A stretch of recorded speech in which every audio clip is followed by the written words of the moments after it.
welcome back to Crankin Crafts and our Mother's Day week. Today I'm going to show you a really easy, simple, but beautiful beaded bookmark. This is something that's good for you to get the kids together to make for mom, because it's really easy to do. So for this project, the supplies that you need are some beads, and I did use Jesse James beads. They come in like a pack of beads that are all color coordinated, so it's really easy. You don't even have to do any picking. You just pull it right out of the pack and everything works together. You also need some ribbon. I'm using this gold organza ribbon, so it ends up being kind of sheer, and a needle and some scissors. And then I have my Jesse James beads in my tin here. And what we're gonna do is cut a length however long you want this to be, plus some to like kind of go off the sides of the book or the back of the book. So we're gonna do this one about 18 inches, which is probably gonna be longer, but we're gonna do 18 inches, and I just cut off the length. I'm gonna thread this into my needle. If you cut your ribbon at an angle, it makes it easier to get it threaded into your needle. And I'm using kind of a large darning needle here. And then we're gonna start putting on our beads. So whatever, whichever way you want your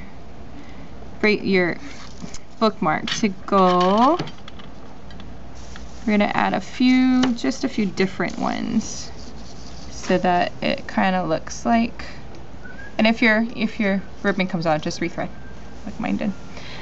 That kind of looks interesting. Ooh, I think that may be too many too shinies in one place. Another bead. And then most of these beads, the other good thing about the Jesse James beads is that they do tend to have fairly large holes.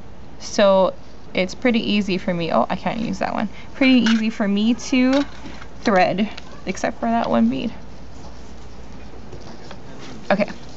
So we're gonna say this is gonna be the bottom of my bookmark, and I'm gonna make a knot underneath it so that this, like when mom's reading, the beads don't just fall off of the ribbon.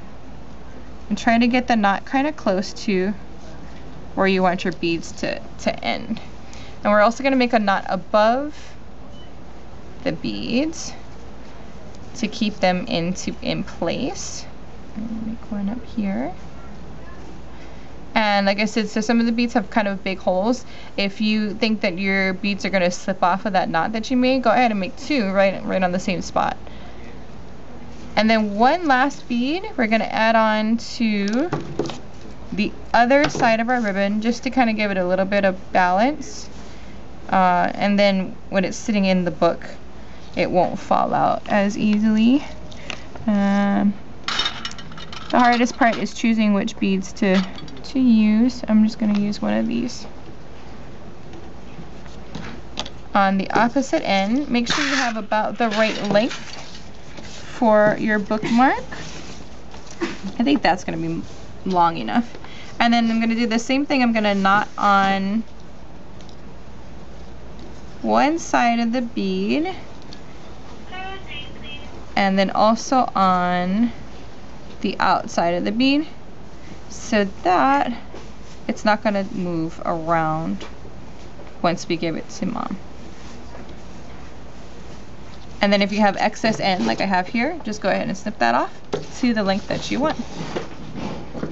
And that's it. Put it into a book, and that's mom's beaded bookmark. Thanks again.